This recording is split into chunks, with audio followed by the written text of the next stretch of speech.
السلام عليكم ورحمة الله وبركاته. الحمد لله الذي نحمده ونستعينه ونستغفره ونؤمن به ونتوكل عليه أما بعد. அன்பிற்குரிய அல்லாஹ்வின் நல்லடியார்களே, அன்பு சகோதரர்களே, நாம் தொடர்ச்சியாக பார்த்து வரக்கூடிய துஆக்களினுடைய திக்ருகளினுடைய தொகுப்பில் இன்று நாம் பார்க்க இருக்கின்ற விடயம் என்னவென்றால், இன்று இரவு நாம் இந்த சூறாவை 7 தடவைகள் ஓதுவோம். நம் மனதில் நினைப்பதை அல்லாஹ் மிகவும் எளிதாக நடத்தி வைக்கின்றான்.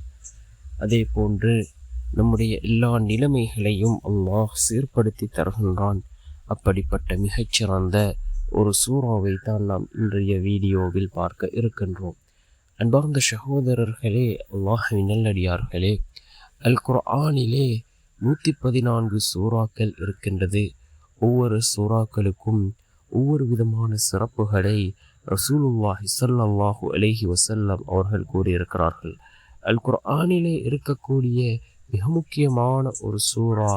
இந்த சூறாவை நாம் 7 தடவைகள் ஓதினால், நாம் மனதில் நினைத்த அந்த காரியம் நியத்து வைத்து 7 தடவைகள் ஓதினால் அந்த நியத்தை அல்லாஹ் கபூல் செய்து தருகின்றான்.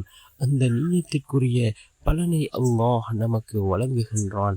அப்படிப்பட்ட மிகச்சிறந்த ஒரு சூறாவாக இந்த சூறா இருந்து கொண்டிருக்கின்றது. அன்பார்ந்த சகோதரர்களே, அல்லாஹ்வின் நல்லடியார்களே, நம் துஆக்களை கேட்கின்ற பொழுது யகீனோடு இஹ்லாஸோடு அல்லாஹ்விடம் துஆக்களை கேட்போம். அவ்வாறு நாம் கேட்கக்கூடிய துஆக்களே அல்லாஹ்விடத்தில் கபூலாகின்றது. நாம் ஓரிரு தடவைகள் துஆக்களை கேட்டுவிட்டு என்னுடைய துஆ கபூலாகவில்லை என்று கூறுவதை விட, நம்முடைய துஆக்கள் அல்லாஹ்விடத்தில் கபூலாகும் வரை தொடர்ச்சியாக நாம் துஆக்களை கேட்போம். நிச்சயம் அல்லாஹ் ஜல்ல சுப்ஹானஹு வ தஆலா நம்முடைய துஆக்களுக்கான பதிலை வழங்குவான். இந்த சூறாவை நாம் 7 தடவைகள் ஓதி நாம் அல்லாஹ்விடம் பிரார்த்தனை செய்வோம். என்ன சூறா என்றால், பிஸ்மில்லாஹிர் ரஹ்மானிர் ரஹீம்.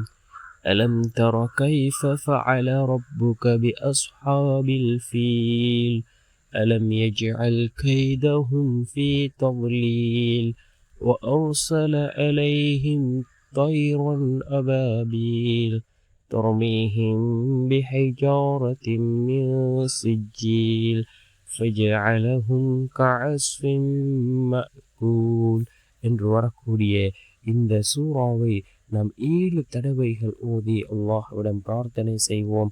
நாம் நினைத்த காரியங்களை அல்லாஹ் மிகவும் எளிதாக நமக்கு நடத்தி வைக்கின்றான்.